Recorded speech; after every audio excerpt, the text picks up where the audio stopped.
Vendredi 18 septembre 1925, Arkham, Massachusetts. Un été long et caniculaire touche à sa fin. On observe les premiers signes de l'automne, mais une lourde chaleur demeure, implacable. Une sourde agitation semble s'emparer de la ville. Le tempérament des gens devient explosif. Depuis la dernière semaine, les rapports concernant des habitants qui en sont venus aux mains pour un simple quiproquo se sont multipliés. Et maintenant, un appel de James Hankerson. Il prétend avoir trouvé un corps démembré dans sa grange. Accuser la météo serait trop facile. Quelque chose ne tourne pas rond dans cette ville. Et il n'y a rien que le vieux devin que je suis puisse faire pour empêcher la chute. Mes augures indiquent qu'un petit groupe d'investigateurs va bientôt s'occuper de ces étranges événements et tenter de remettre les choses en ordre. Je vais suivre attentivement leur progrès. Mais je ne retiendrai pas mon souffle. Bonsoir à toutes, bonsoir à tous et bienvenue sur la chaîne des Jeux sur l'Hôtel. Ce soir, vous l'avez compris, je vais vous présenter une partie du jeu de cartes Horreur à Arkham. Plus précisément, je vais faire en votre compagnie le premier scénario de la campagne La Nuit de la Zélatrice, donc le scénario qui s'appelle L'appétit des ghouls. Dernièrement, j'avais construit avec vous un deck Roland Banks. Donc Roland Banks que voici pour rappel. Eh bien le deck que j'ai construit sur cette même chaîne dernièrement, je vais donc l'utiliser, jouer avec, pour faire ce scénario L'appétit des ghouls. Donc j'ai mis le deck en pochette. Pour la petite histoire, pour information, je n'en avais pas parlé dans la vidéo concernant la construction du deck, mais il fallait bien sûr aussi ajouter une faiblesse de base, tirée au hasard parmi l'ensemble des faiblesses de base, et c'est la faiblesse de base Psychose qui a été tirée au sort, qui donc, une fois révélée, nous demande de l'ajouter à notre zone de menace. Et en réaction forcée, après que l'on a subi au moins une horreur, on se doit de subir un dégât direct. Dégât direct qui signifie que l'on ne peut pas le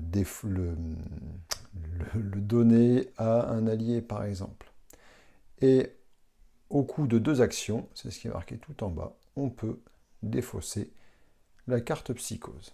Donc voilà pour la traîtrise, la faiblesse de base, pardon, qui a été ajoutée dans le deck. Donc on remélange tout ça. Et donc, l'appétit des ghouls, scénario, le rassemblement, donc j'ai tout mis en place avant de lancer cette vidéo. Qu'est-ce qu'on a? Donc ici j'ai mon Chaos Bag, qui du coup n'est pas un sac, mais une petite boîte bien pratique. Ici j'ai le deck rencontre que j'avais déjà mélangé, que je remélange sous vos yeux. Clac, on a la petite fiche, la petite carte du scénario, le rassemblement, que l'on va jouer en mode standard. Donc, ce qui signifie que je me suis appuyé sur le livre, le guide de campagne de la Nuit de la Zélatrice, donc pour mettre le bon nombre de jetons correspondant à ce qui est demandé. Donc, contrairement au mode facile, on aura un seul jeton plus 1. Un jeton 0 de moins, et surtout, je résume, mais surtout on aura un jeton moins 3 et un jeton moins 4 en plus. Donc on va garder ça sous le coude. J'ai également sous le coude, au cas où, le fameux livret d'apprentissage, et évidemment, toujours avoir ça sous la main, le guide de référence. Mais si je peux m'adresser, et si je peux donner un petit conseil aux personnes qui débutent à Horreur à Arkham JCE, pardon, c'est surtout d'avoir sous la main ces 2 cartes. Tout d'abord, donc des petites cartes d'aide. Tout d'abord la carte déroulement d'un round qui nous explique assez clairement finalement comment doit se dérouler un round. Donc on a juste les 4 phases de mythe, d'investigation, des ennemis et d'entretien à suivre. Et la deuxième carte qu'il faut également avoir sous les yeux, au moins au début, mais moi je joue systématiquement avec, la fameuse carte d'aide qui résume l'ensemble des actions que l'on peut réaliser quand on est dans notre phase d'investigation. Voilà, donc tout est résumé ici, donc très rapidement, on peut, au cours d'une action, sachant qu'un investigateur, normalement, a 3 actions à jouer lors de son tour, on peut piocher une carte ou gagner une ressource, jouer une carte événement ou une carte soutien de sa main. Il est précisé que jouer une carte avec le mot clé rapide ne coûte pas d'action. On peut activer une capacité flèche, donc action sur une carte, se déplacer vers un lieu connexe, enquêter dans le lieu où on se trouve, combattre ou engager un ennemi situé dans le même lieu que nous, ou tenter d'échapper à un ennemi engagé avec nous. Les capacités de carte éclair ou je ne sais plus le nom de ce symbole, je regarde vite fait. Est-ce que c'est précisé déclenchement en réaction ne coûte pas d'action pour être activé. Et dernier détail, très important, c'est souvent demandé dans les forums ou sur les groupes Facebook, si vous êtes engagé avec un ennemi redressé et dépensez une action pour faire autre chose que combattre, échapper ou activer une capacité de discussion ou abandon, chaque ennemi redressé engagé avec vous effectue une attaque d'opportunité. Voilà, donc ces 2 cartes, l'aide, je les garde systématiquement sous la main. J'avoue que bien que je joue à Horror Arkham depuis quelques temps maintenant, je m'y réfère assez régulièrement pour être sûr de ne pas commettre d'impair. Revenons maintenant sur le scénario, le rassemblement. Donc le deck rencontre, je vous en ai parlé tout à l'heure. La carte relative au niveau de difficulté qui indique également ce que l'on doit faire en fonction de ce que l'on tire comme jeton dans le Chaos Bag. Voilà, donc si on tire une tête de mort, on a moins X au test effectué, où X est le nombre d'ennemis ghouls dans votre lieu. Si on tire un jeton cultiste, on a moins 1 au test et en cas d'échec, on subit une horreur. Et si on a le symbole, comment il s'appelle ce symbole? Je ne sais pas, j'ai pas le nom sous les yeux, donc ce symbole pierre, on a moins 2 au test, et s'il y a un ennemi ghoul dans le lieu, on subit un dégât. Donc il y en a pour tous les goûts, sachant que de l'autre côté, quand on est en difficile ou en expert, c'est un petit peu plus chaud encore, mais on n'en est pas là. Voilà. Ensuite, qu'est-ce qu'on a ici? On a le fameux deck Intrigue. Donc le fameux deck Intrigue,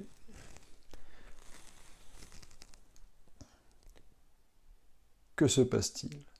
La nuit est tombée depuis des heures. Vous êtes enfermé dans votre étude, effectuant des recherches sur les sanglantes disparitions qui ont eu lieu dans la région. Après plusieurs heures de recherche, une étrange mélopée s'élève depuis votre salon, en bas de l'escalier. Au même moment, vous entendez un bruit de terre qu'on remue, comme si quelqu'un était en train de creuser à travers le sol. Donc ça, c'est le fameux deck Intrigue qu'il faut essayer de faire avancer le moins vite possible, sachant que en bas, ici, on a une valeur qui est indiquée. C'est la limite qui, une fois qu'elle est atteinte, en nombre de jetons, comment ça s'appelle déjà, fatalité, quand on ajoute une fatalité. Donc si on atteint 3 fatalités sur ce... Fatalité? Oui, c'est ça. Ça fait quelques temps que j'ai pas joué. Donc si on atteint 3 fatalités sur le deck Intrigue, on retourne la carte et on passe à la suite. Donc on effectue ce qui est marqué au dos. Hop, on ne va pas le dire tout de suite, évidemment. Et on passe à l'intrigue.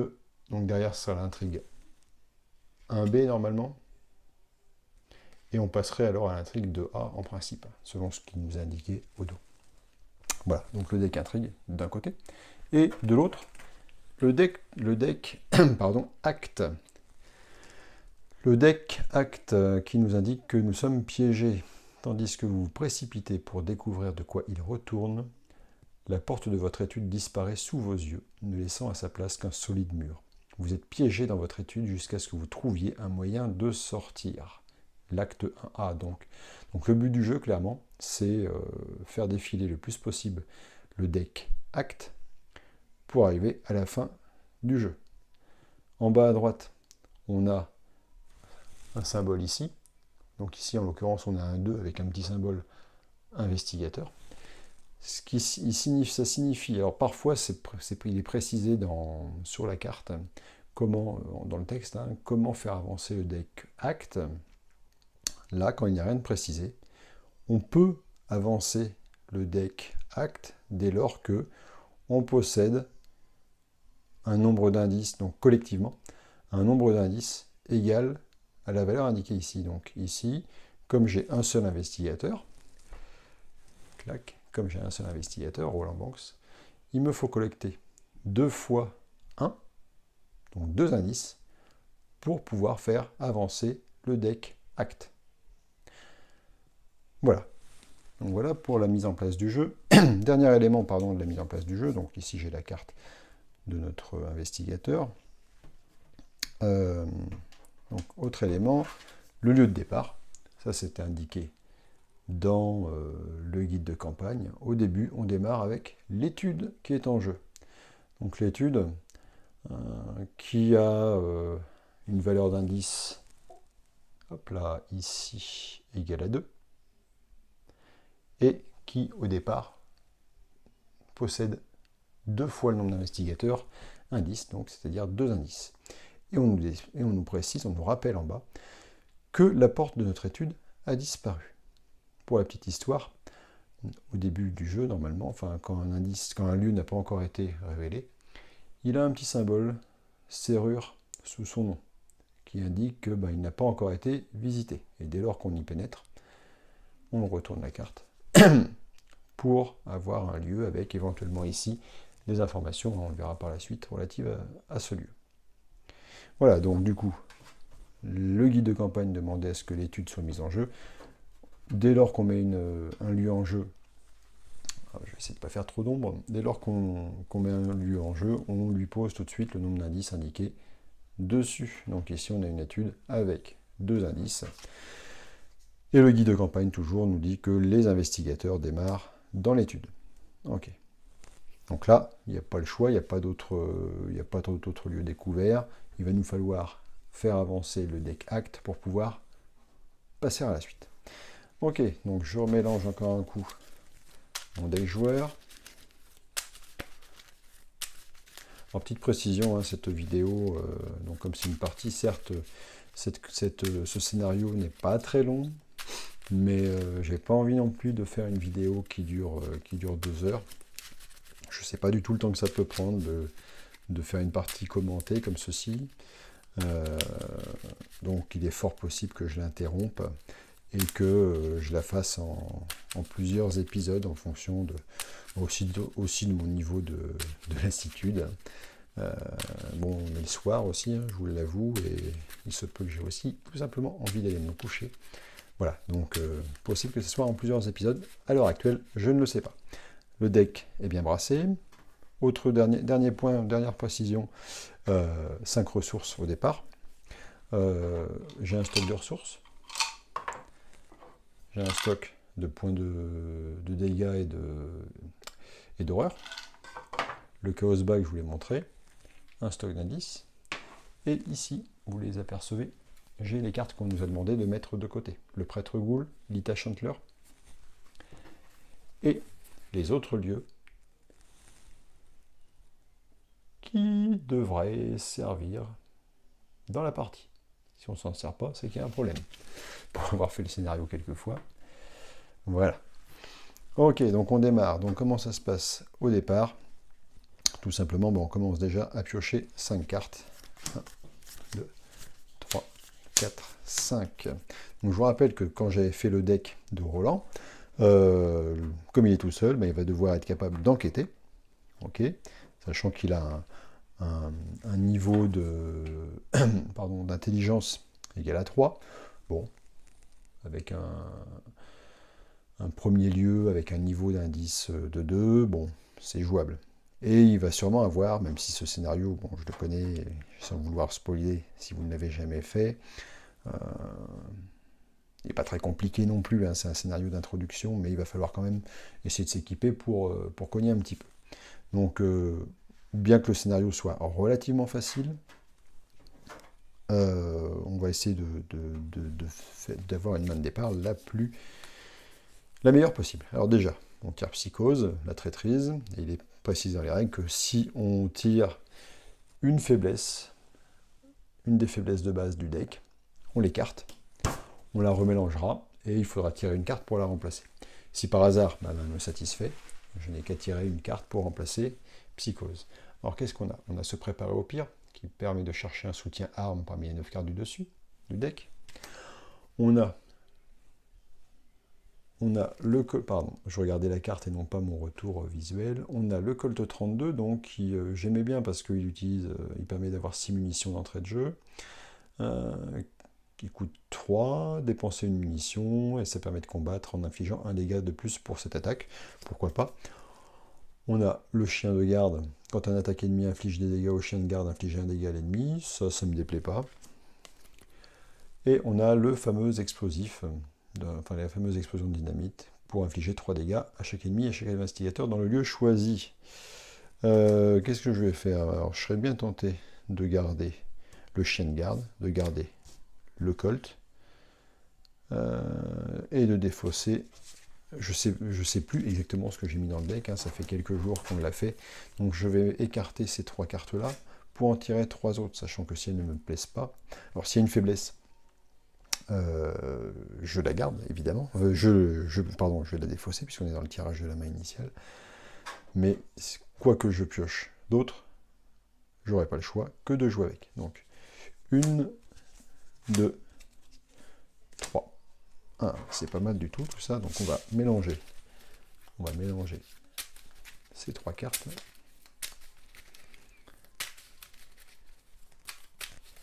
Voilà, mélange réalisé sans trucage.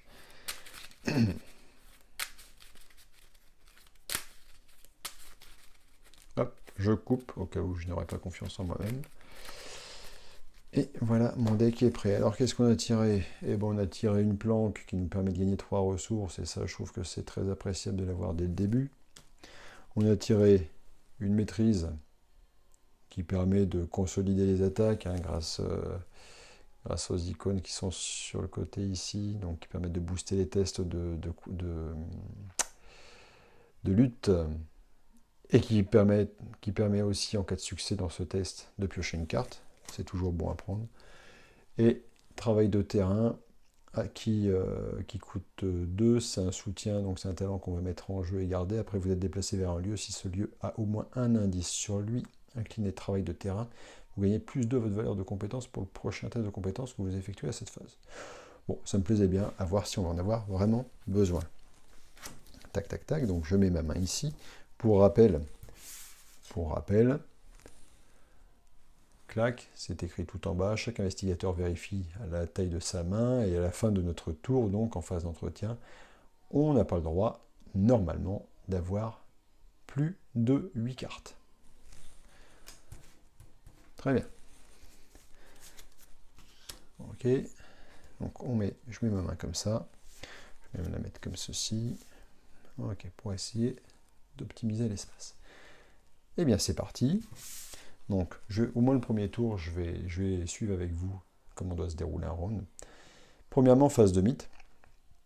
Il est précisé entre parenthèses que cette phase de mythe, on l'ignore lors du premier round. Donc, on va passer directement à la phase 2, la phase d'investigation, où chaque investigateur effectue son tour en accomplissant 3 actions.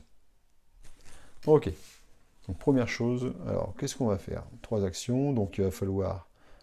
Ça peut être intéressant d'une part de s'équiper, d'autre part c'est quand même pas mal aussi d'essayer de trouver des indices. Moi je serais d'avis sur ce tour là tout de même d'une part de m'équiper.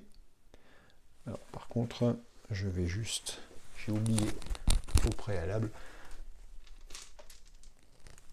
de prendre une petite bourse AD.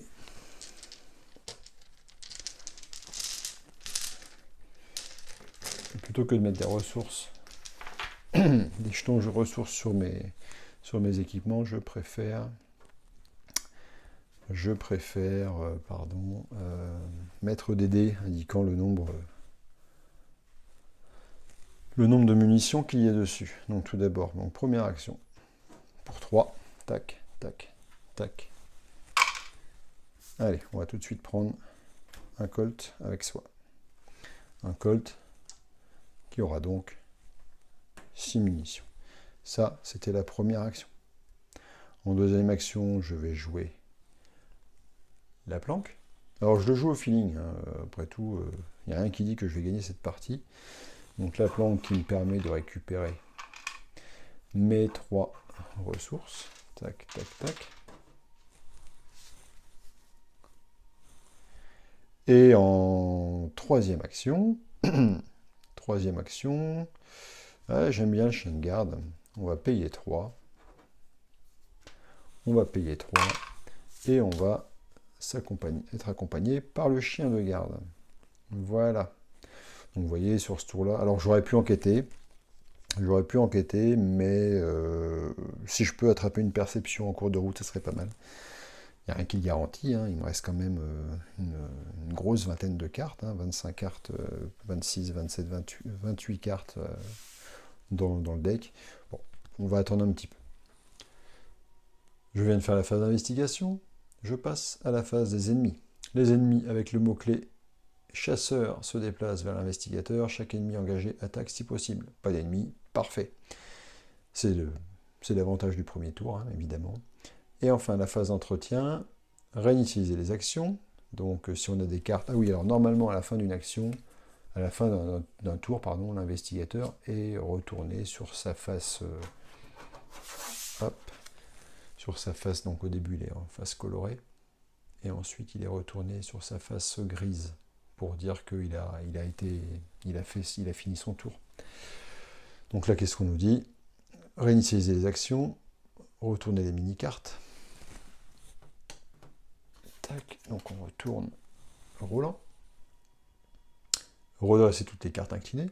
Donc si toutefois qu'on a utilisé et qu'on a incliné. Chaque investigateur pioche une carte et gagne une ressource. Donc on gagne une ressource et on pioche une carte. Et on tombe sur une carte qui coûte 2, un événement, retournez chaque pierre, choisissez un investigateur dans votre lieu, cet investigateur cherche une carte parmi les 6 cartes du dessus de son deck, il la pioche et mélange son deck. J'aime beaucoup. Tac, et enfin, chaque investigateur vérifie la taille de sa main. A priori, tac, tac, tac, on a moins de 8 cartes en main, on n'en a plus que 3. Et cette fois-ci, donc voilà, hein, le premier tour a été très rapide, ça se passe souvent comme ça, et finalement c'est assez simple. Et donc on redémarre un nouveau round avec une phase de mythe. Première chose, on place une fatalité sur l'intrigue. Donc l'intrigue qui était à 3 on a donc notre première fatalité sur l'intrigue. Si on atteint la valeur 3, on fera avancer le deck intrigue. Place une fatalité, avancer l'intrigue si le seuil de fatalité est atteint. Chaque investigateur pioche une carte du dessus du deck rencontre. Et c'est là où, généralement, ça commence à partir en sucette. Donc, deck rencontre, qu'est-ce qu'il nous réserve? Non, je ne triche pas. On commencera avec une traîtrise, froid de la crypte. Révélation, effectuer un test de volonté à 4 en cas d'échec. Alors volonté, Roland Banks, il est à 3, c'est pas formidable forcément. En cas d'échec, choisissez et défaussez un soutien que vous contrôlez. Ah, super. Bon, eh bien écoutez, donc, effectuer un test de volonté. Alors je pourrais très bien utiliser, retourner chaque pierre pour essayer de booster mon test. Je serai à 4 contre 4. Là, pour le réussir, j'ai pas le choix. Hein. Si je veux le réussir, en mode standard, on a un jeton plus 1. On a un jeton plus 1. On a 2 jetons 0. Donc on a donc, un jeton ou 3 pour le réussir. Bon, on a peut-être acheté le chien de garde pour rien. Enfin non, pas pour rien, parce que... Oui, alors, petite précision, si je n'avais pas eu de soutien à défausser, subissait de dégâts à la place. Bon, avec Roland Bank, c'est pas forcément le problème. Bon, bah, écoutez, on va faire... on va garder quand même. J'estime, personnellement, que ça ne vaut pas le coup de gagner un pion de un point pardon, de volonté pour passer de A4, pour faire un test A4, vu le nombre de jetons qui me ferait gagner ce test, en l'occurrence. Donc bah, je préfère tenter le plus 1, l'unique plus 1. Donc, alors, je regarde pas ce qui se passe. Ouais. Et après tout, on a le droit d'avoir de la chance aussi, des fois. On remet tout ça. Tac, et je pioche. Clac, un cultiste. Le cultiste qui nous dit quoi? -1. En cas d'échec, subissez une horreur. Cool. Bon. Donc déjà, je défausse un soutien.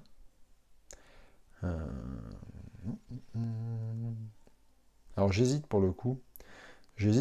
Parce que des armes, j'en ai pas mal.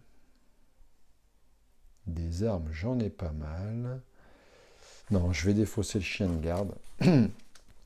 J'ai un autre chien de garde en stock. D'ailleurs, c'est pas sûr, vu qu'il vient de la boîte de base, donc il me semble pas. Il y a Milan Christopher en allié. Bon, on va défausser le chien de garde. Et si j'ai bonne mémoire, on est censé subir une horreur, étant donné qu'on a pioché un jeton cultiste. Très bien, le froid de la crypte, j'aime beaucoup. Donc, une horreur pour Roland. Bon, bah cool. J'adore que le plan se déroule sans accroc. On passe à la suite. Phase d'investigation.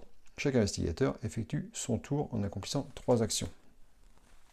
Ok, bah moi ce que je propose là pour reprendre ce tour, c'est peut-être d'enquêter, hein, puisqu'on a 1, 2, 3, 4, 5, 6, on a 6, 7 avec le pion, avec le jeton signe des anciens. On a à peu près une chance sur 2. Hein. 1, 2, 3, 4, 5, 6, 7, 8, un petit peu moins. Donc première action qu'on va faire, ça va être d'enquêter avec 3 d'intelligence contre un niveau d'indice de 2. Allez, on enquête. C'est peut-être pas une bonne idée d'ailleurs. Ouais, on va peut-être d'abord, excusez-moi, on va peut-être d'abord payer 2. Tac, on va payer 2. Première action, pour retourner chaque pierre. Et donc, comme on le disait tout à l'heure, on prend ces 6 premières cartes du dessus du deck, on en choisit une, on la pioche et on mélange. Donc, 1, 2, 3, 4, 5 et 6. Qu'est-ce qu'on a? Travail de terrain, on a déjà. Retourner chaque pierre, on a déjà. Suivre son intuition. Découvrir un indice dans votre lieu, bon, ça coûte 2. Perception, courage inattendu. Je suis bien tenté de prendre perception. Donc c'était ma première action. Hein. Il y aurait une autre possibilité qui serait de prendre suivre son intuition. On pourrait prendre suivre son intuition. En deuxième action, on pourrait prendre une ressource. En rapide, découvrir un indice. Et peut-être ensuite, en troisième action, refaire re-enquêter dans le lieu. Autre possibilité, je prends perception, j'enquête en deuxième action, avec un peu de chance, je réussis.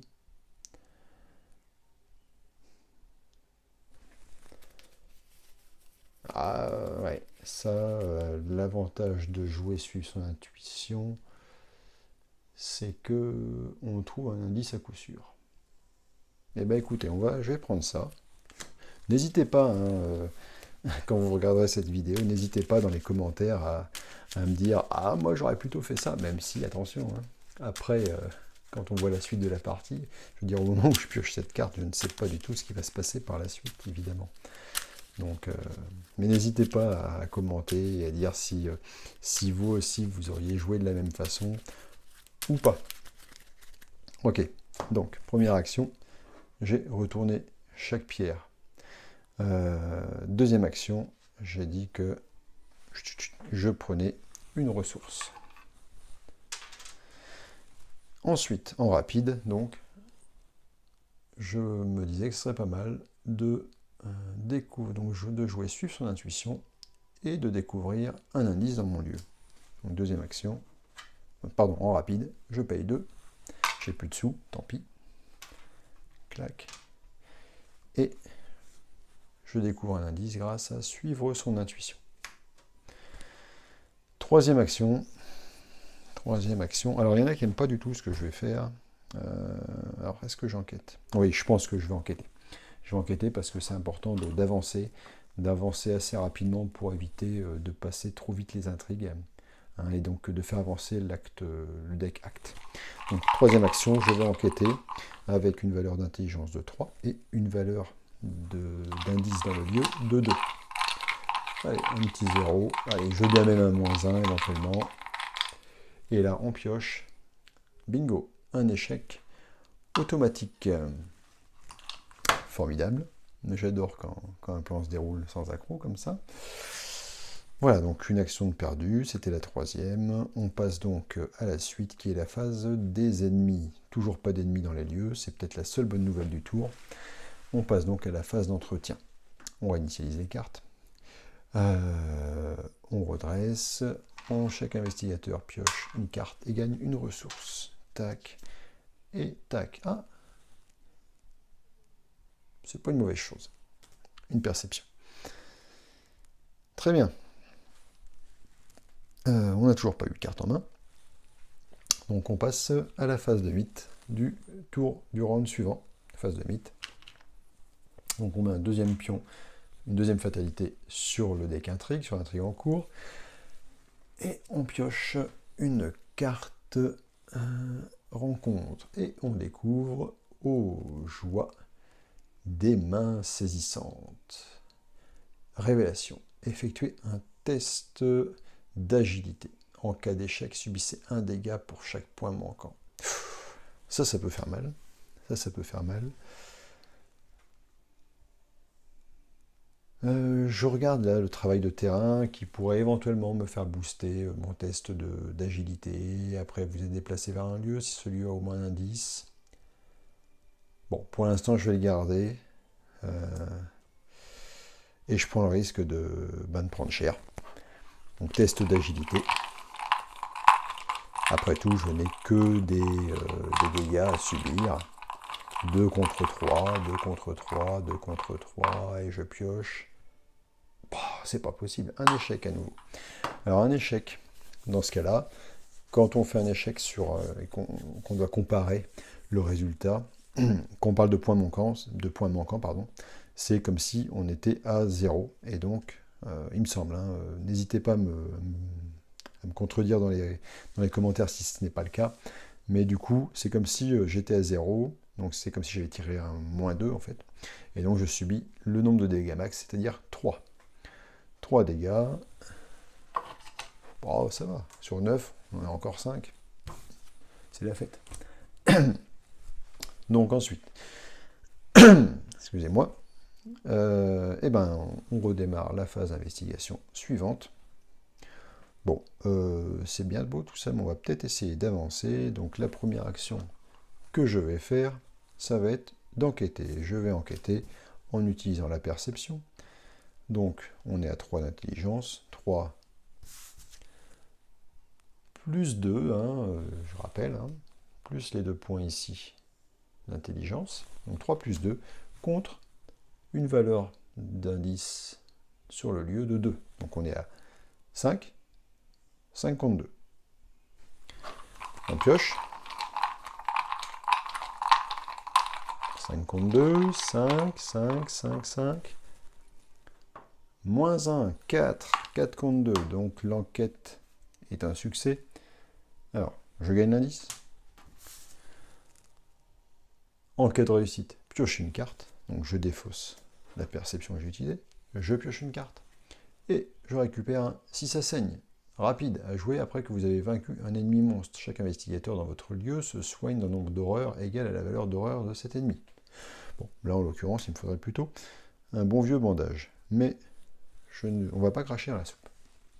Donc là, c'était ma première action. Et bien sans plus attendre, étant donné que il me faut 2 indices pour passer à la suite. Alors, il me semble que je dois dépenser les indices. Je regarde vite fait dans le livret d'apprentissage.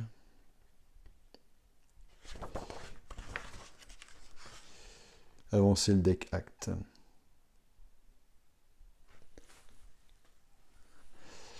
Donc, de manière générale, les investigateurs peuvent faire avancer le deck Act en dépensant collectivement le nombre requis d'indices. Voilà, il faut les dépenser.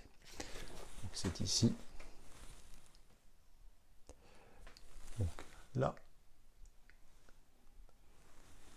Les indices dépensés sont pris sur les cartes investigateurs et remis dans la réserve de pions. Faire avancer le deck Act de cette manière ne coûte aucune action et peut être effectué durant le tour de n'importe quel investigateur. Le nombre d'indices nécessaires pour avancer vers l'acte suivant se situe au bas de la boîte de texte de la carte acte en cours. Ok, bon, on ne va pas tergiverser. On dépense les 2 indices. On prend l'acte 1A et on le retourne. Et là, qu'est-ce qu'on apprend? Vous remarquez que les bords de votre tout nouveau tapis sont déchirés et couverts de boue. Trouvant cela étrange, vous déplacez les meubles et retournez le tapis. À votre grande surprise, vous découvrez la porte de votre étude. Vous tournez délicatement la poignée et la porte s'ouvre, révélant votre vestibule en contrebas. Vous sautez à travers la porte et atterrissez à pieds joints sur de la terre meuble. La porte se referme derrière vous dans un claquement. Le parfum du bois brûlé embaume les 3 couloirs, se mêlant aux odeurs de putréfaction et de décrépitude. Mettez en jeu le vestibule, la cave, le grenier et le salon. Défaussez chaque ennemi présent dans l'étude. Placez chaque investigateur dans le vestibule. Retirez l'étude de la partie.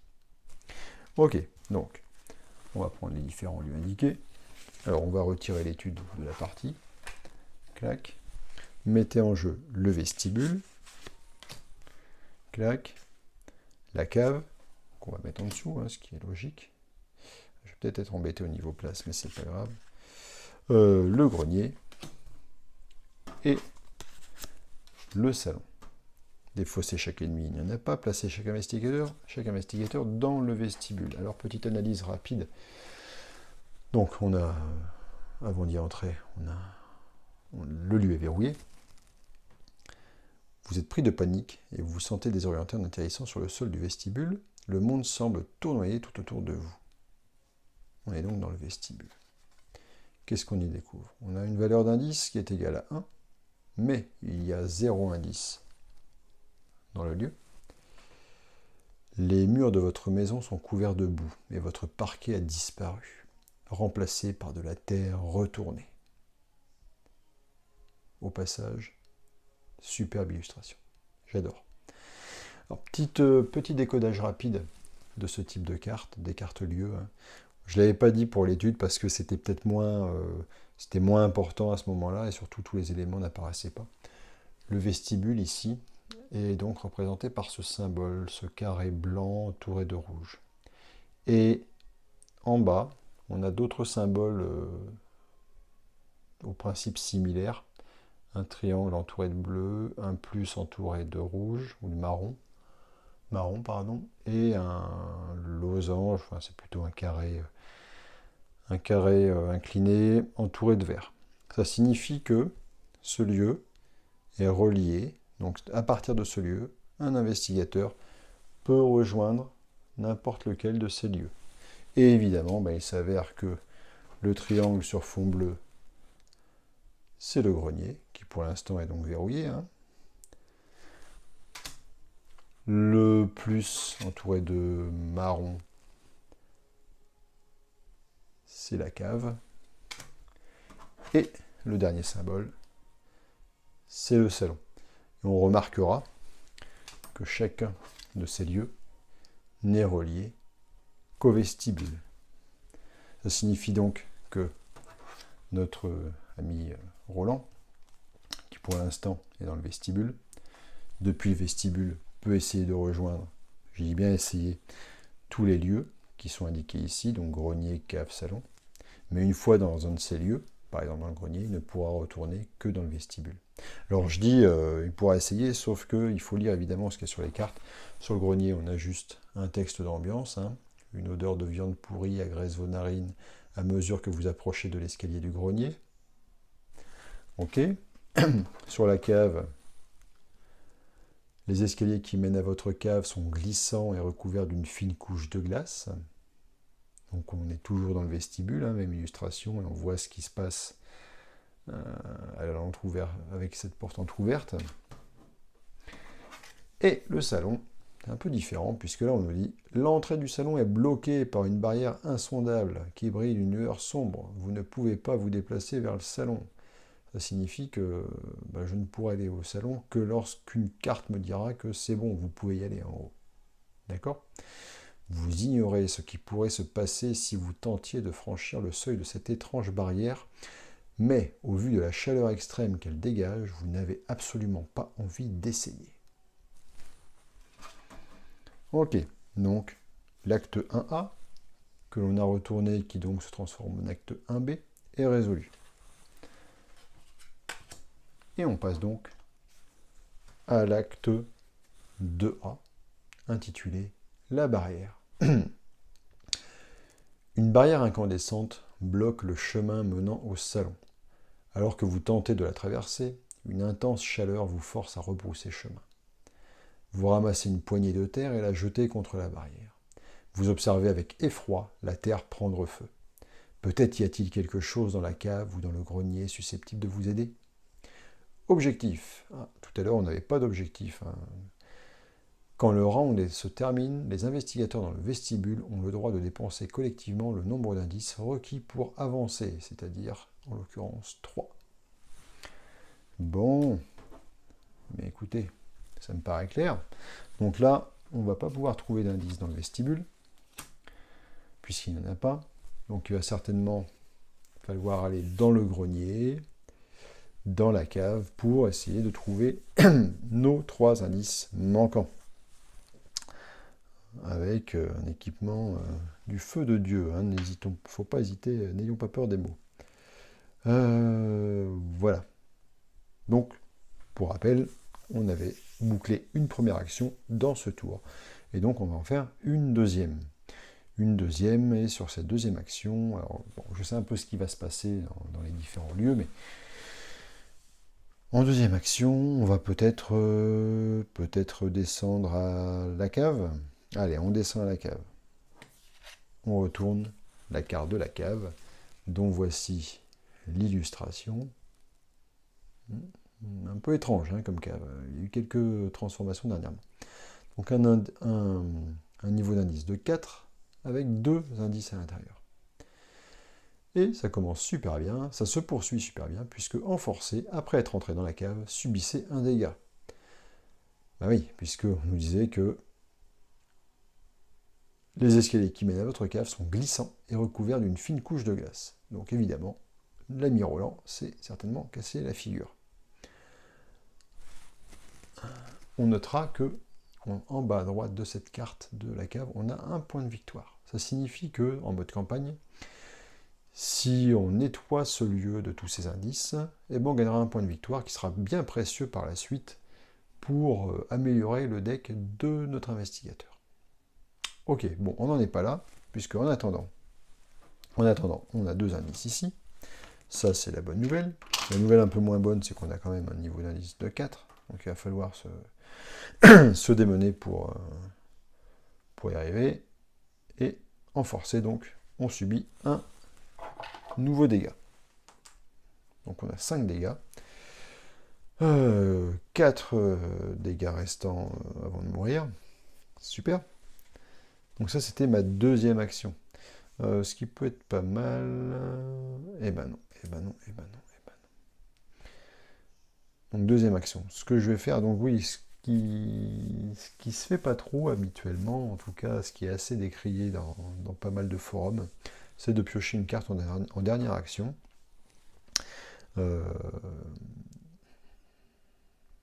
Ouais, bah écoutez, ici, je vais le faire quand même. Donc deuxième action, je me suis déplacé à la cave. Troisième et dernière action, je pioche une carte pour piocher à nouveau un retourner chaque pierre. Ok, je garde. Mon tour est terminé. Phase des ennemis, il n'y a pas d'ennemis. Phase d'entretien, on réinitialise tout. On gagne une ressource, on pioche une carte. Une nouvelle planque. Pourquoi pas? Le tour et le round est terminé. On en redémarre un nouveau, donc j'ai toujours pas plus de 8 cartes en main. On en redémarre un nouveau, et là, tout va bien, rien ne va. On ajoute un troisième jeton fatalité à l'intrigue en cours. La bonne nouvelle, c'est que ça les défausse tous. La mauvaise, c'est que ça fait avancer le deck intrigue. Votre maison continue de se modifier sous vos yeux. Les murs se décrépissent et le sol de plusieurs pièces se couvre de poussière. C'est presque comme si vous aviez été transporté dans un endroit totalement différent, bien que vous reconnaissiez de temps à autre des éléments de votre ancienne maison. L'investigateur principal doit décider. Choisir une option. Soit chaque investigateur défausse une carte prise au hasard dans sa main, soit l'investigateur principal subit 2 horreurs. Bon. Donc soit on tire une carte que l'on défausse, soit on subit 2 horreurs. Allez, on va... tac, tac, tac. On va défausser une carte.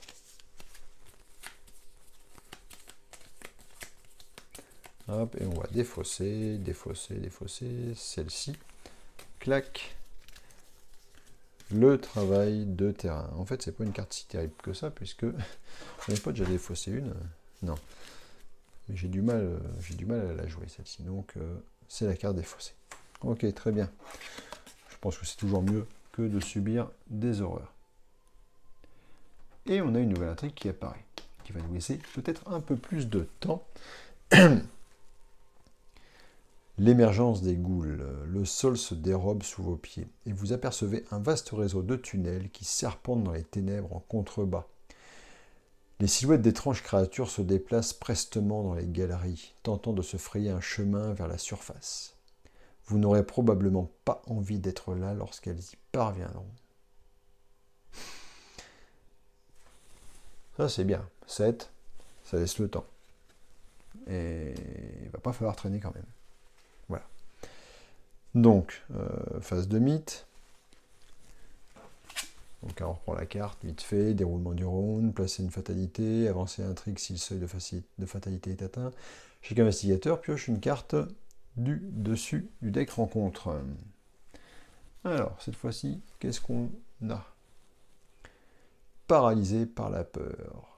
Mettez paralysé par la peur en jeu dans votre zone de menace. La première fois que vous effectuez l'une des actions suivantes à chaque round, se déplacer, combattre, échapper à, cela coûte une action supplémentaire. Forcez, à la fin de votre tour, effectuer un test de volonté. En cas de réussite, à 3. En cas de réussite, défaussé, paralysé par la peur. Bon, on va garder ça par là, sous le coude. Parfait.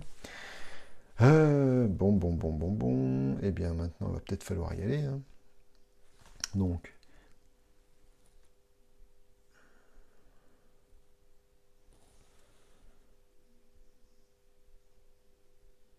ouais, alors, étant donné qu'on a paralysé par la peur, on a un petit peu le temps avec le niveau, avec les 7, avec le seuil de menace, enfin le seuil de fatalité de l'intrigue.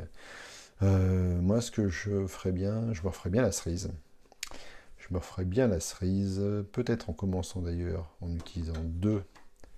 Ouais, je vais utiliser 2 et on va retourner chaque pierre en prenant 6 cartes donc et en choisissant une. 1, 2, 3, 4, 5, 6. Qu'est-ce qu'on a de beau? Oh, une traîtrise. Donc évidemment on oublie. Le col de 32, on l'a déjà. Le croquis absurde, la perception, une autre traîtrise. Bah dis donc, on est verni. Alors, qu'est-ce que ça nous dit le croquis absurde? À jouer uniquement s'il y a un indice dans votre lieu, piochez 3 cartes. Ouais, pourquoi pas. Le colt, c'est pas la peine, donc la machette, en l'état actuel des choses, non plus. Éventuellement la perception. 3 et 2, 5 pour 4. C'est un peu risqué. Ah, j'hésite. Le croquis absurde, piocher 3 cartes. Le problème, c'est que plus on épuise le deck, plus on risque évidemment de tomber sur nos faiblesses. Bon, écoutez, je vais prendre la perception et on va faire confiance à la chance qui, pour l'instant, nous a... Bon, c'est assez équilibré, puisqu'on va essayer donc d'enquêter. 3 et 2, on sera à 5 pour un niveau de 4. Ah, c'est jouable.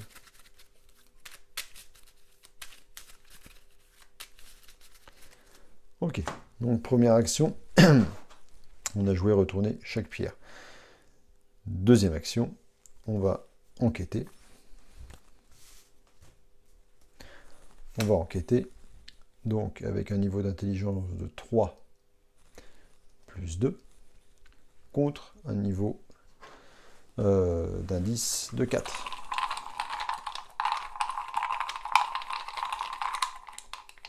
Et on pioche 1 moins 1. Yes, ça c'est une bonne chose. On gagne un indice. Ouf, ça fait du bien. Et on pioche une carte. On pioche une carte. On pioche un raccourci. À jouer uniquement lors de votre tour.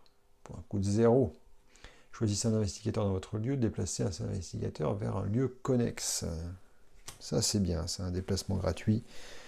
C'est toujours une bonne chose. Donc ça c'était notre deuxième action. Deuxième action, troisième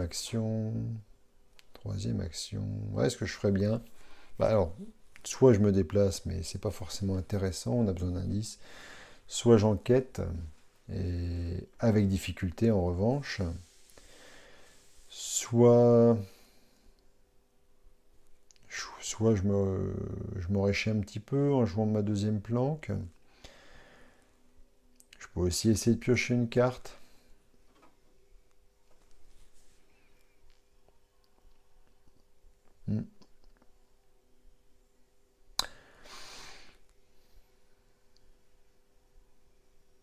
Ouais. Bon, j'ai pas forcément besoin d'argent pour l'instant.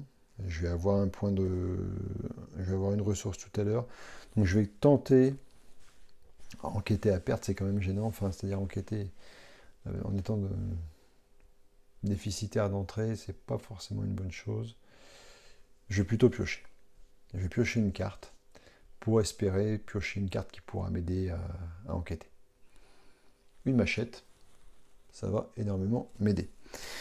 Bien, c'était ma troisième action. On en reste là, donc, pour la phase d'investigation. On va quand même faire... On va essayer de ne plus être paralysé par la peur. Donc, à la fin de votre tour, rappel, en forcé. À la fin de votre tour, effectuez un test de volonté à 3. Vous savez quoi? On est à 3 contre 3. Je vais utiliser cette carte, le 6 assaigne, non pas pour sa capacité, mais pour booster ma volonté. Clac. Donc on se retrouve donc à 4 pour un test de 3. Hop.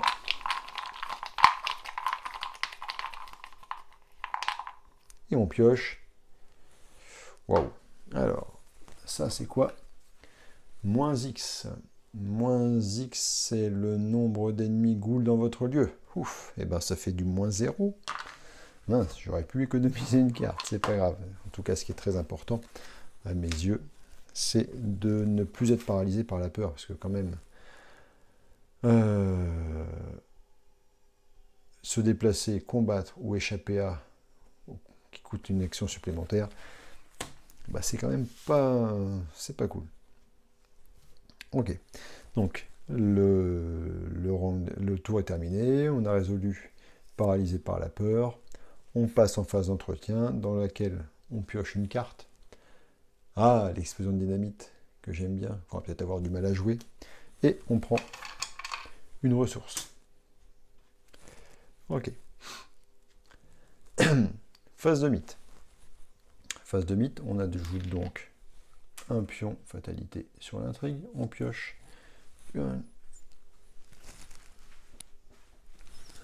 hop là, pardon, j'avais perdu mon contrôle visuel sur mon ordi. Et on pioche donc un brouillard couvrant. Attachez cette carte à votre lieu, limite de 1 par lieu. Le lieu attaché gagne plus 2 de valeur occulte. Ah bah alors là, formidable. Forcé, après avoir enquêté avec succès dans le lieu attaché, défausser le brouillard couvrant. Bon. Alors, la bonne nouvelle, c'est que ça fait pas forcément mal. La mauvaise, ben, c'est que... La bonne aussi, c'est qu'on sait déjà ce qu'on va faire. Enfin, deux bonnes nouvelles, hein. Ça fait pas mal directement à l'enquêteur. On va de toute façon se barrer, puisque la force, donc l'indice, la valeur d'indice ici passe à 6. Hors de question d'enquêter à 3 pour 6. Voilà. Bon, la mauvaise, c'est qu'on va, a priori, laisser un indice dans la cave et donc se passer du point de victoire en tout état de cause. Après avoir enquêté avec succès, oui, effectivement, on n'enquêtera pas avec succès dans la cave. Voilà. Bien, et ben on continue. Donc, nouvelle phase d'investigation. Première action, évidemment. Roland va retourner dans le vestibule. Clac.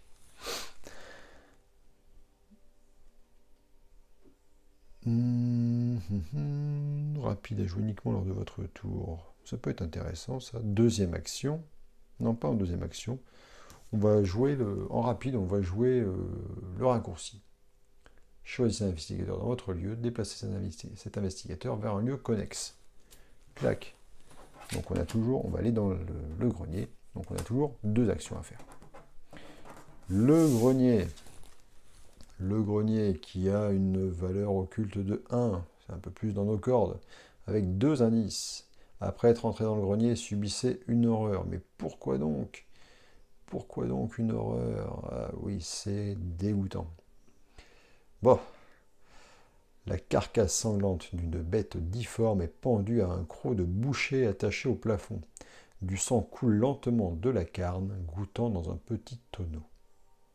Au moins, la personne qui a fait cette exaction a eu le bon goût de mettre un récipient sous la carcasse. Bref, superbe. Donc, un point. On subit une horreur. Tac, ok, ça marche. Et on a donc deux indices dans le lieu. Alors, où est-ce que nous en étions? On était dans la cave. Première action, on s'est déplacé dans le vestibule. Ensuite, on a fait notre action rapide avec le raccourci. Et donc, il nous reste deux actions à faire. Donc, la première, je dirais évidemment... Hop là, excusez-moi. La première action, ça va être d'enquêter. Donc, avec une intelligence à 3 contre une valeur... comment on appelle ça déjà? La valeur occulte, voilà. Ce que j'ai appelé depuis le début la valeur d'indice. Donc la valeur occulte du lieu est de 1. 3 pour 1. Deuxième action, j'enquête. 3 pour 1, 3 pour 1, 3 pour 1, 3, moins 2. Ça fait 1 pour 1. Le test est réussi. Je gagne un deuxième indice. Il me faut un troisième indice pour éventuellement résoudre l'acte.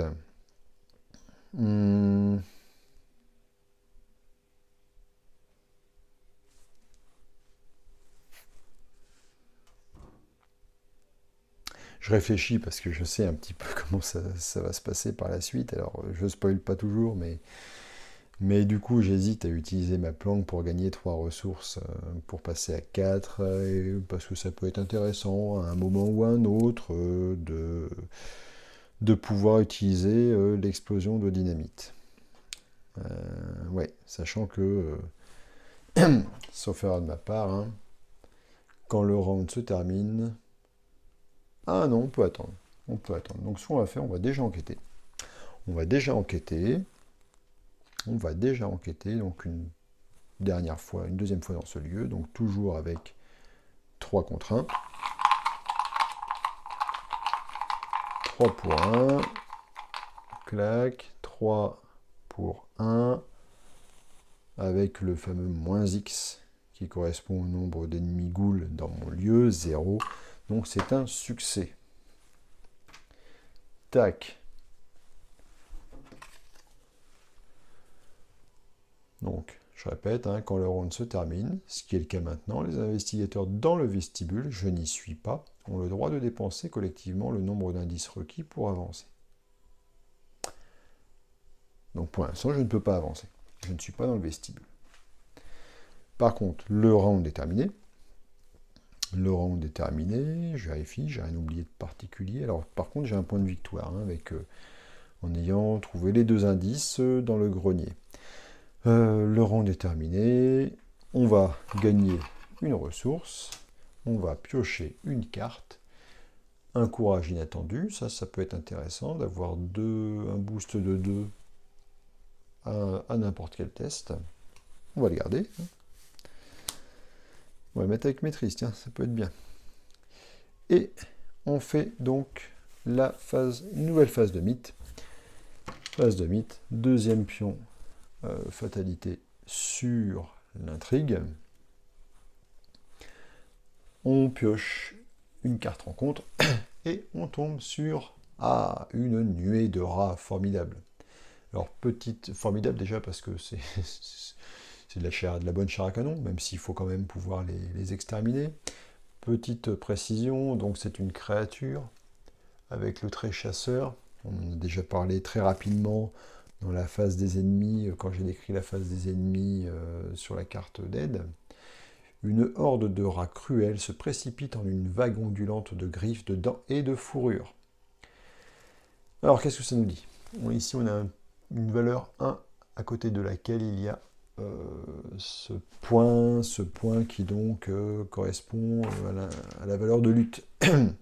Donc quand on va vouloir les combattre, il faudra comparer notre valeur de lutte qui est de 4, plus les éventuels bonus, hein, à cette valeur de 1. À côté, on a un autre 1 ici, qui est finalement le nombre de points de vie de la nuée de rats. Et donc, il faudra lui infliger au moins autant de dégâts qu'elle a de points de vie. Et à droite, avec le petit symbole d'agilité, c'est donc la valeur d'agilité. Donc, si on veut fuir la nuée de rats, mais qui voudrait fuir une nuée de rats, me direz-vous? Bref, si on veut fuir cette nuée de rats, il faudra faire un test d'agilité à 3. Voilà. Mais rappelez-vous, hein, quand on a créé le deck de Roland Banks, on avait dit, Roland Banks, il fuit pas, c'est pas un couard. Enfin, espérons.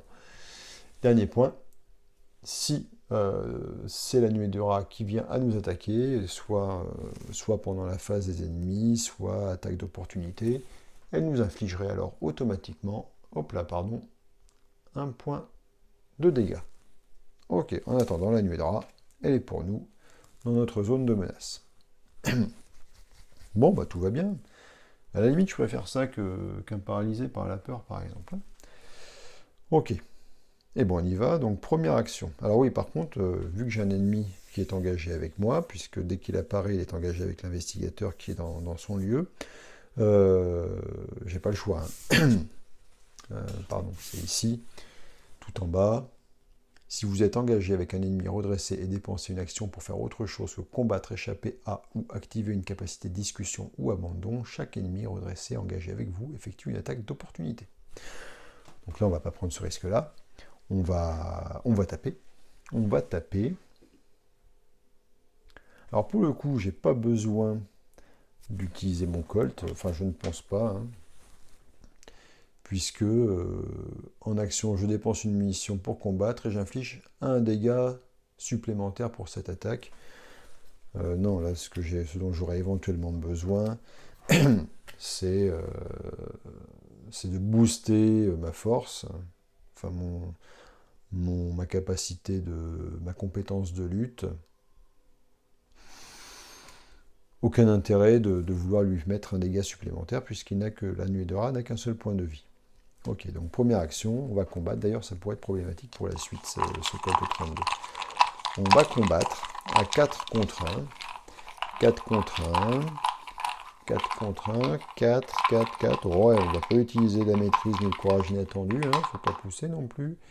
Et on a ce symbole de pierre qui nous donne un malus de -2. S'il y a un ennemi ghoul dans votre lieu, subissez un dégât. Alors, -2. Le test est réussi. La nuée de rat est bien une créature, mais n'est pas une ghoul. Donc, c'est une victoire. Clac. C'était ma première action. Deuxième action. On va utiliser la planque qui va nous faire gagner nos 3 ressources. Tac, tac, tac. Donc nous voilà à 5 ressources qui permettraient éventuellement d'utiliser l'explosion de dynamite. Éventuellement, on pourrait mettre la machette. Vous gagnez plus 1 en force, en lutte pour cette attaque. Si l'ennemi attaqué est le seul ennemi engagé avec vous, cette attaque inflige plus 1 dégât.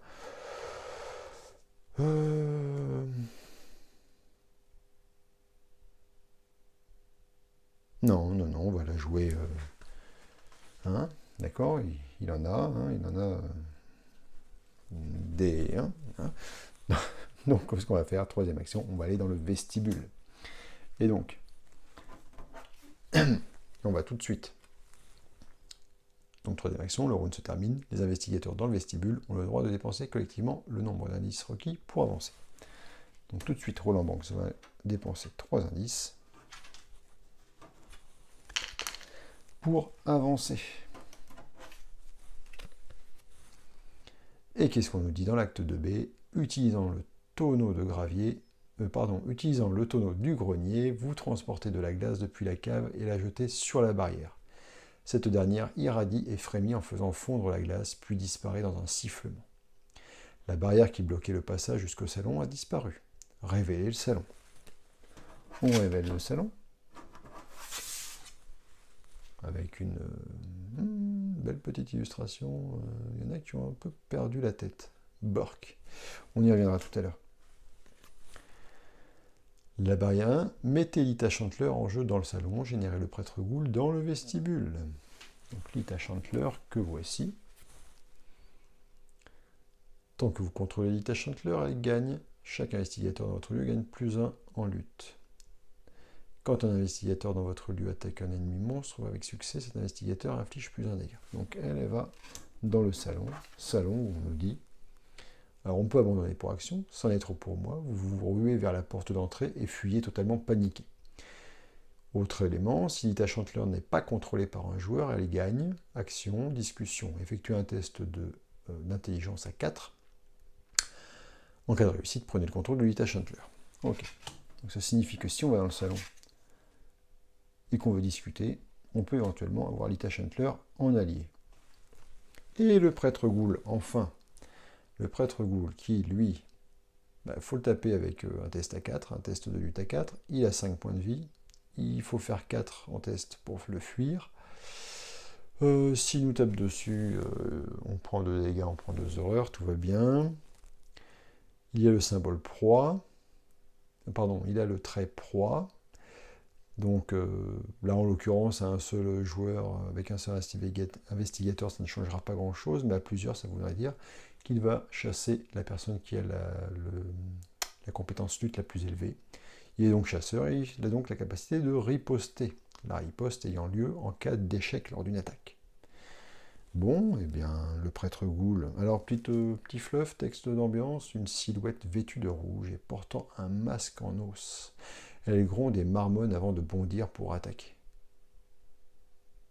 Parfait. Parfait, parfait, parfait. Donc, dans ma zone de menace. Ah, bah ça tombe. Alors, donc, du coup, bah, ça, on passe à la suite. On lit l'acte 3A. Qu'avez-vous fait?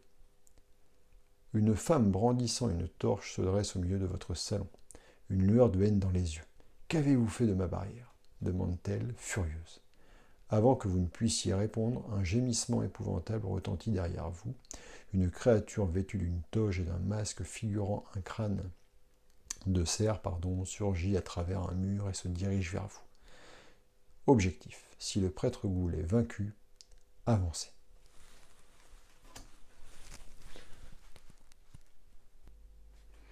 Donc, eh bien, maintenant qu'il est là, eh bien, il va falloir, comme on dit, c'est au pied du mur qu'on voit le maçon. Ça, c'était une riche idée de... De toute façon, on n'avait pas le choix, hein, mais la phase d'investigation est finie. On passe directement à la phase des ennemis, avec donc un prêtre Ghoul qui, comme je viens de vous le dire, va aux joies nous infliger tout de suite 2 dégâts et 2 horreurs. Donc 2 dégâts et 2 horreurs, 3 et 2, 5. On va passer donc à 7 dégâts. Donc autant dire... Ouais, c'est très mal embarqué tout ça. 7 dégâts.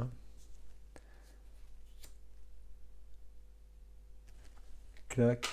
Et 3 horreurs. Bon, tout va bien. Tout va bien. Donc, hein, puisque c'est ce qui nous est... Petit rappel, phase des ennemis. Les ennemis avec le mot-clé chasseur se déplacent. Il est déjà là, donc il ne va pas se déplacer. Chaque ennemi engagé attaque si possible. Voilà qui est fait. On passe donc ensuite à la phase d'entretien. Phase d'entretien où on va piocher une ressource et une carte avec un croquis absurde. Un jouer uniquement s'il y a un indice dans votre lieu, piochez 3 cartes. Bon.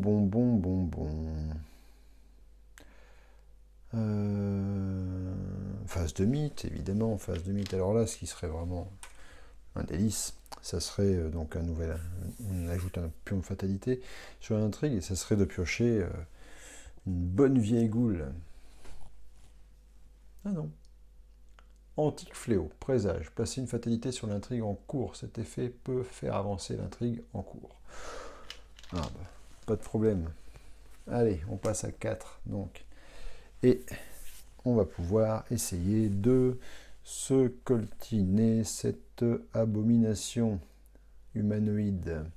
Alors, faisons un peu le point. Ce qui est sûr, c'est que... ça va être chaud, hein. Ça va être très très chaud. Le prêtre Ghoul a 5 points de vie. Ok. Si on ne gagne pas en un tour, punaise, ça va être compliqué. Ça va être compliqué. Si on ne gagne pas là, il nous mettra 2 dégâts supplémentaires. On est à 7 plus 2, ça fera 9. Ok, ça c'est mort. Quoi d'autre? Est-ce qu'on a la possibilité de le battre en un tour? Oui, c'est faisable. C'est faisable dans le sens où, alors je ne parle pas par rapport aux valeurs de combat, hein, mais on peut lui mettre 2 dégâts par attaque avec le Colt. Donc si on fait 3 attaques dans le tour, avec succès, 3 x 2, 6, ça passe. Ok. Est-ce qu'on a les moyens de le faire? On est à 4 contre 4. On est à 6 contre 4. 6 contre 4. Et éventuellement, pour la 3e attaque, 5 contre 4. Alors évidemment, hein, on a toujours des risques de piocher des pions qui ne nous avantageraient pas du tout. Mais la partie n'est pas complètement foutue. on a éventuellement la possibilité d'utiliser l'explosion de dynamite. En dernier recours, c'est peut-être ce qu'on fera si on est complètement dépassé pour mourir avec le prêtre Ghoul. On n'en est pas là, donc on y va pour nos 3 actions. Hein. Donc il n'y a pas trop le choix là pour je regarde, hein, mais combattre. Donc ça, il faut s'équiper avant. Bon, bah écoutez.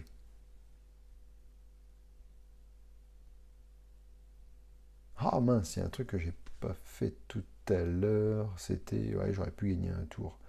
J'ai pas fait la capacité de réaction de Roland Banks qui disait que après que vous avez vaincu un ennemi, découvrez un indice dans votre lieu. Bon, tant pis, c'est pas grave. Ça aurait peut-être changé les choses, hein, mais oui, puisque j'aurais gagné un tour. Bon, bref, j'aurais gagné une action. On y va. Première action, on arme le Colt et on va tirer une bastos sur le prêtre Ghoul. On est à 4 contre 4. On va être à 6 contre 4. Alors pourquoi j'utilise celui-là, hein, puisque je sais plus, hein, il me semble pas l'avoir utilisé, l'autre, non, bien sûr. Le but, c'est de piocher une carte derrière. Si je peux choper soit un autre courage inattendu, soit un autre maîtrise, ouf, ça peut être sacrément bien. À condition, bien sûr, de gagner ce premier combat. Donc on est à 4 plus 2, 6. 6 contre le prêtre Ghoul, qui est à 4. 6 moins X. Rappel, X est le nombre d'ennemis Ghoul dans votre lieu. Donc on est à 6. Il y a un prêtre Ghoul qui, bien sûr, est une Ghoul. Donc 5. Donc 6 moins 1, 5. Le test est un succès. Yes. Alors on va lui mettre un petit dé. Il passe. Alors, comme on a utilisé le Colt 32, vous infligez plus un dégât pour cette attaque. Il passe de 5 à 3. Et on pioche une carte. Docteur Milan Christopher, bienvenue. Un peu tard. Ça va pas nous aider. Donc première action, on lui a tapé sur la tronche. Deuxième action, et on va retirer une bastos en utilisant le courage inattendu. Où on va booster donc à nouveau de 2, donc on se retrouve encore une fois à 6 contre 4. 6 contre 4, 6 contre 4, 4, moins 1. C'est un succès aussi. Il se retrouve donc à 1 point de vie. Je préfère le garder pour tout à l'heure, moins 1. Et là, dernière action. Alors on pourrait choisir de lui faire sauter la tronche, mais nous avec. Donc c'est pas le but. On va faire le combat le plus difficile de la partie, a priori. On va donc utiliser une nouvelle balle. Tac. Troisième action. On dépense une munition. Vous infligerez éventuellement un dégât de plus pour cette attaque.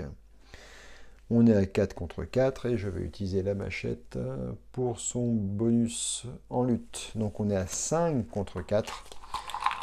C'est le moment de ne pas se rater. 5 contre 4, 5 contre 4, 5 moins 2. Aïe, aïe, aïe, aïe, aïe, aïe, aïe. 5 moins 2, ça fait 3 contre 4. Eh ben, c'est l'attaque a échoué. Et le plus amusant, c'est que le prêtre Ghoul, a une capacité de riposte. Donc, on va aller vérifier, hein, parce que riposte, ça c'est juste pour s'en assurer, mais riposte. Donc riposte, capacité mot-clé, à chaque fois qu'un investigateur échoue à un test de compétence tandis qu'il attaque un ennemi redressé avec le mot-clé riposte, après l'application des résultats de ce test de compétence, cet ennemi effectue une attaque contre l'investigateur assaillant. Un ennemi ne s'incline pas, blablabla, cette attaque se produit que l'ennemi soit engagé ou non avec l'investigateur. Donc le prêtre Ghoul, que l'on a pourtant combattu vaillamment, riposte à notre dernière attaque qui a échoué et nous inflige donc et 2 dégâts et 2 horreurs. Ce qui porte donc notre total d'horreur à 5. Le maximum est atteint. Et le nombre de dégâts à 9. Ce qui fait que notre ami Roland Banks meurt dans d'atroces souffrances et complètement fou également. Voilà, écoutez, la partie est terminée. Dans ces cas-là, eh bien, c'est fini. Écoutez, je vais en rester là donc pour cette partie. J'espère que cette vidéo vous aura plu. N'hésitez pas, d'une part, à mettre un petit pouce levé si c'est le cas. D'autre part, n'hésitez pas non plus à commenter, à dire ce que vous auriez fait, à dire comment est-ce que vous changeriez le deck, etc., etc. Bref, tout ce qui vous passe par l'esprit comme commentaire qui pourrait être constructif sur la façon dont j'ai joué et tout ça. Donc dans la partie commentaires. Et je vous dis à très bientôt pour une prochaine vidéo et encore merci pour votre écoute. Ciao ciao!